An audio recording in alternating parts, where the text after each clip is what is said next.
Bonjour les élèves. Pour cette question ici, si l'ampoule à la position 6 brûle alors que l'interrupteur à la position 2 est fermé, qu'est-ce qui va se passer? Donc là, j'ai fait mes chemins pour chaque. Ça, c'est mon interrupteur qui est fermé, donc le circuit est en marche. Si l'ampoule 6 est ouverte, le circuit bleu au complet va être non fonctionnel. Fait que si on regarde le courant qui se promène à la position 7, il n'y aura pas de changement ici. Donc, A n'est pas bon. B n'est pas bon non plus parce que vert, le moteur est dans le chemin vert et il n'y a pas d'arrêt ici. Le seul arrêt est dans le passage bleu. Donc, la bonne seule réponse, c'est que les deux autres ampoules vont rester allumées et le moteur va continuer à fonctionner. D. Ici, on fabrique un circuit où les 4 ampoules s'allument et s'éteignent à l'aide d'un seul interrupteur. Chaque ampoule a la même intensité. Si une ampoule brûle, les 3 restent allumés. Donc, le seul qui est possible dans ce cas ici, c'est A. Okay? Parce qu'il y a 4 chemins différents contrôlés par l'interrupteur qui est ici. Celui-ci aurait possiblement pu fonctionner si l'interrupteur était juste dans cette ligne-là. Prochaine question que j'ai demandé qu'on devrait regarder.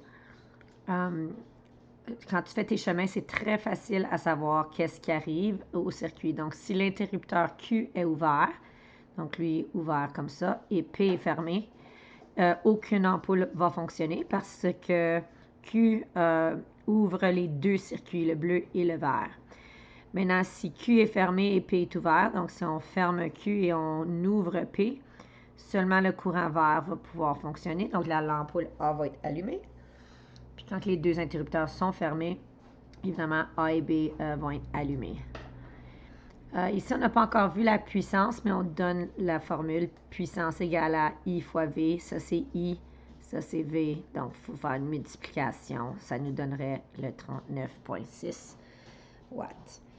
Dans ce cas ici, on te demande de trouver la résistance de ton ampoule.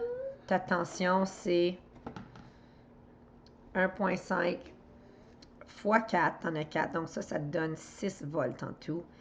Et ton ampèremètre est 3, et donc c'est 6 divisé par 3. La résistance, ce serait A, 2 ohms. Pour que si tu es en série, tu dois avoir le moins de composantes possible. Si tu as des résistances de présent, ça va diminuer l'intensité. Donc, tu ne veux pas de résistance présente et tu veux le moins de résistance possible. Donc, tes charges agissent comme des résistances. Donc, C est la bonne réponse. Pour tes notes de 2,9, tu dois vraiment savoir que dans ta maison, tous tes circuits sont en parallèle. Tu n'as pas de circuit en série. Parce qu'en série, il faut qu'un soit ouvert pour que... il faut que tout soit branché pour que tout fonctionne. Et s'il y a un circuit qui est ouvert, ça ne marche pas. OK? Donc, ta boîte, ton panneau breaker box, okay, tes disjoncteurs, puis ta boîte de disjoncteurs est normalement dans ton sous-sol. Et puis, tu vois ici que tu as des circuits en parallèle. Typiquement, des grands appareils comme ta sécheuse ou ton fourneau vont avoir son propre circuit tout seul qui se rend à la boîte de disjoncteurs. Et puis, tu as d'autres choses comme toutes les petites prises, the little outlets maybe in your bathroom with the lights and the fan that might all be on one circuit, one parallel circuit.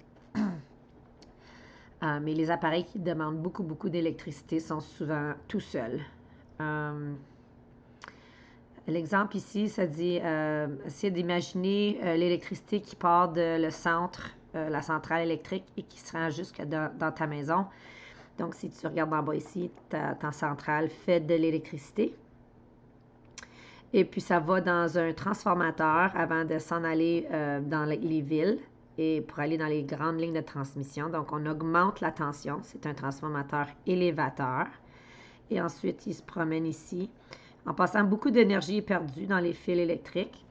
Donc, quand on produit de l'électricité, c'est pas le 100% de l'électricité produite qui va se rendre. Il y a de la perte un peu partout.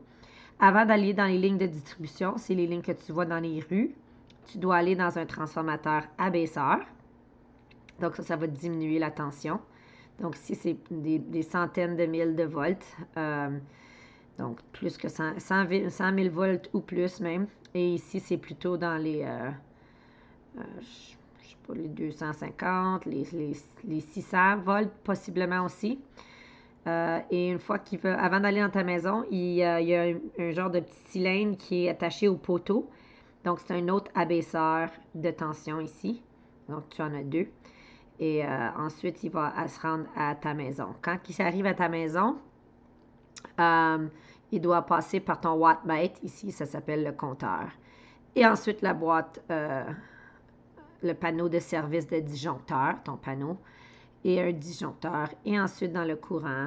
Et ensuite, dans la prise et dans ton élément ou ton appareil électrique. Donc, j'ai mis l'ordre ici si tu veux le faire et ensuite te corriger.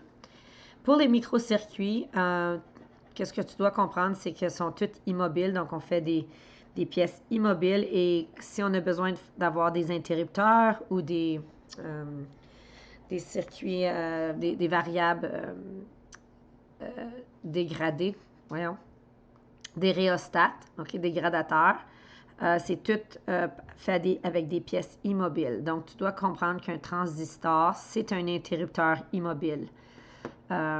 Puis, il y a toutes sortes d'autres petites composantes.